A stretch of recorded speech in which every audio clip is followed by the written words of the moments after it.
Можеш ли да повярваш, че ги има на света? Високи, колкото калинги, миниатюрни същества.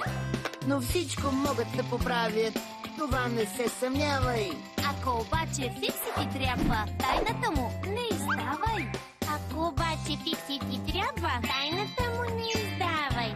Ако обаче Фикси ти трябва, тайната му не издавай. Фиксита. Купчето на Нолик. Томас, ще закъснееш за училище. Училище? Не се тревожи. Какво се щупи този път? Този път нищо. Питва се да нареди копчето на Рубик. Чие копче? Копчето на Рубик е най-популярната главоблъсканица в цял свят. Изобретено от професор Рубик от Унгария. Кубът има 6 страни. В купчето на Рубик всяка стена е разделена на 9 квадратчета с еднакъв цвят. Първо, разбъркваме цветовете. За да подредиш купчето на Рубик, трябва да въртиш и въртиш подвижните части, докато всяка стена отново е в един цвят. Например, червено, жълто или светло-синьо. Това е нищо. Томас, от колко време се опитваш да го подредиш? Вече минаха 3 дни. Цели 3 дни?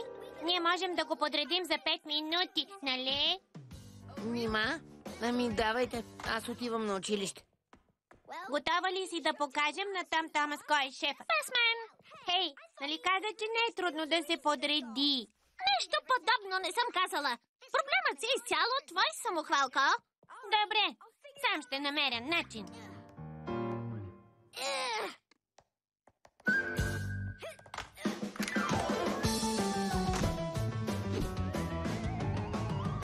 Здравей, Нолик! Май имаш проблем? Здрасти, Факел. Няма проблем. Само подреждам купчето на Рубик. Може ли аз да помагам? Знаеш ли как? Разбира се! Колко трудно може да е. Виж, трябва червените квадратчета да са на едната стена. Фасълска работа, дръж се! Супер! С теб сам...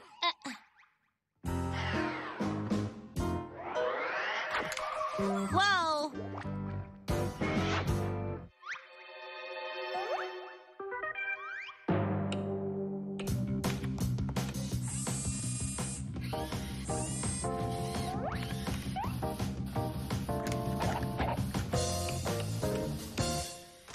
Какво ще кажеш за това? Яко. Ами тази стена... От тази страна трябва да е само синьо. Добре, да я оправим.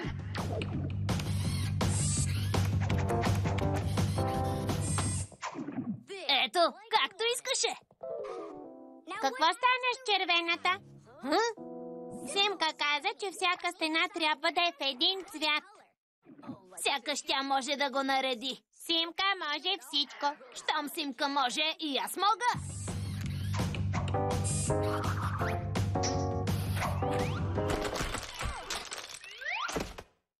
Факел щупи купчето. Не го щупих, разглобих го. Сега да го сглобим отново. Но не как да е, а по правилния начин. Главоблъсканиците са игри или задачи, които ни стимулират да използваме логичната страна на ума си. Да вземем, например, лабиринта. При него целта е да намерим единствения път, по който ще излезем от серия заплетени коридори. Друга забавна главоблъсканица е пъзелът. Тук трябва да съберете картина от много малки парченца. За тази цел трябва не само да внимавате, но и да бъдете търпеливи. Има подобни игри и за компютър. Много популярен компютърен пъзел е Тетрисът. При него различни форми се спускат по екрана и ние трябва да мислим бързо, за да ги подредим в редици.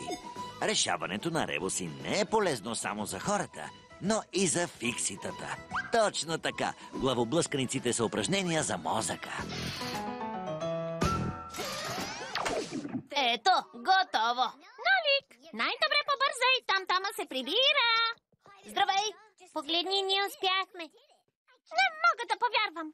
Как? Пъзълска работа. Симка, Нолик, Върнах се. Аз изчезвам. Чао! Юху! Еха, вие наистина успяхте. Беше Нолик. Нолик, много си умен. Как? Ами, много лесно. Първо го разглобяваш на парчета, а после го сглобяваш. Не, по правилата. Трябва да въртиш, а не да разглобяваш. Сега аз ще го подредя както трябва. Не мисля, че можеш. Откъде си сигурен? Залепих парчетата, Защо?